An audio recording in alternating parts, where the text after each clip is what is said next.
velocity time graph of a body in a straight line motion is shown in the figure. The point S is at 4.33 second.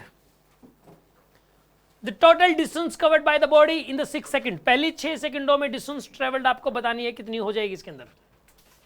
यार सुनो, पहली बात तो यह कि body इस रास्ते से नहीं गई है. ये कई बच्चे सोचते हैं ग्राफ ऐसा दिया हुआ है तो बॉडी का पाथ ये वाला, बॉडी तो स्ट्रेट लाइन पाथ पे गई है, उसका एक प्लॉट है, ये एक ड्रॉ है बस. वेलोसिटी टाइम के साथ कैसे बदलेगी उसके बदलने के तरीके को बताया गया है. वेलोसिटी पहले बढ़ेगी, बढ़ते बढ़ते 4 हो जाएगी, फिर 4 रहेगी, फिर घटेगी, घटते घटते 0 हो जाएगी, फिर डायरेक्शन बदल जाएगी, फिर बढ़ते बढ़ते मैक्सिमम ये 2 हो जाएगी, -2, मतलब इस तरफ हो जाएगी 2, फिर घटते घटते 0 भी हो जाएगी. यानी कि इसमें डायरेक्शन भी पलटी है बॉडी की. डिस्टेंस देखो, डिस्प्लेसमेंट नहीं पूछा.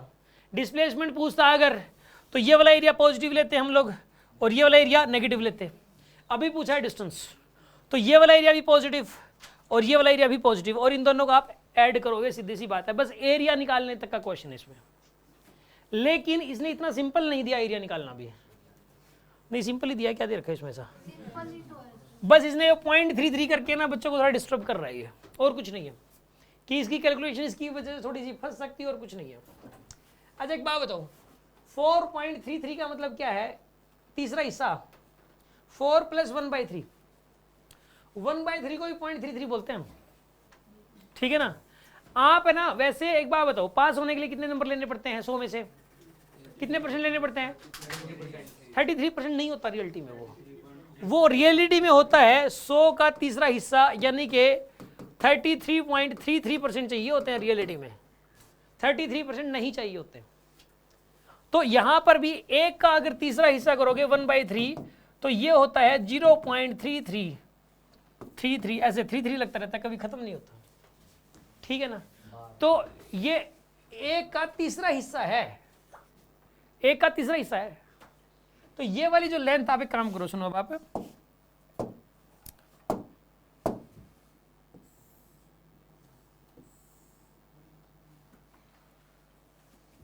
इसका एरिया अलग से, इसका एरिया अलग से, इसका एरिया कितना आएगा बताइए आप? Half into 2 into 4, half into 2 into 4. ये वाला एरिया का 4 आएगा. ये वाला एरिया कितना आएगा? 1 इंटू 4 4 आएगा. ये वाला एरिया कितना आएगा? Half into 1 + 1/3. 1 + 1/3 होता है 4/3 इंटू 4, 8/3 आएगा. ये 4 4 8/3, ठीक है. अब ऐसा करो, इसमें ये मिला दिया, इसको ऐसे मिला दिया आपने. ये कितना हो जाएगा बताइए? 2/3 हो जाएगी लेंथ. 2/3 ये वाली है और ये है 1. 1 + 2/3 कितना होता है? 5/3 होता है. तो ये लेंथ हो जाएगी पूरी. तो हाँ, ये ट्रायंगल का एरिया निकालना है. Half into base into height लगा दो.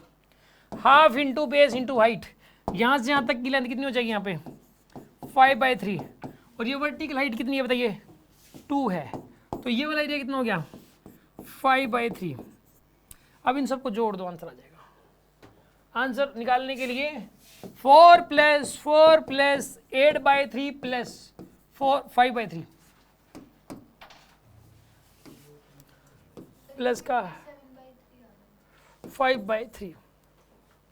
8 और 5 कितने होते हैं? 13 होते हैं ना.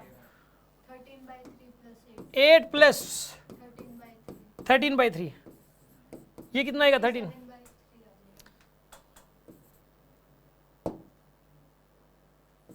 4.33 आएगा शायद. ये 12.33 आंसर आएगा,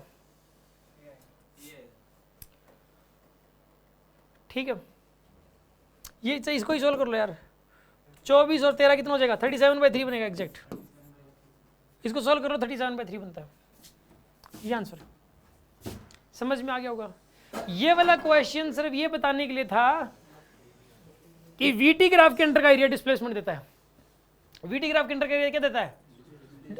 डिस्प्लेसमेंट. और हाँ, डिस्टेंस अगर पूछा गया है तो ये वाला भी पॉजिटिव लोगे, ये वाला भी पॉजिटिव लोगे. एरिया ही निकालना होता है.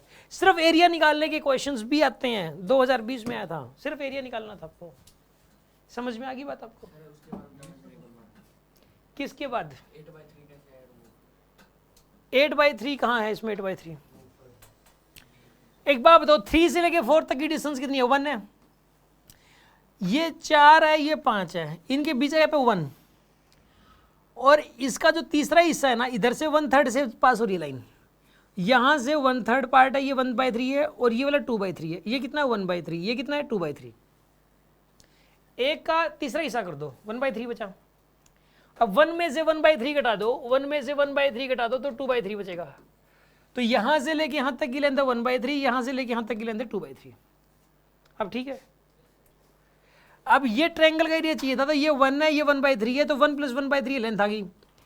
अब ये लेंथ चाहिए यहां से लेके यहां तक की, तो ये 1 है, ये 2/3 है, तो 1 + 2/3 यहां से लेके यहां तक की लेंथ आ जाएगी।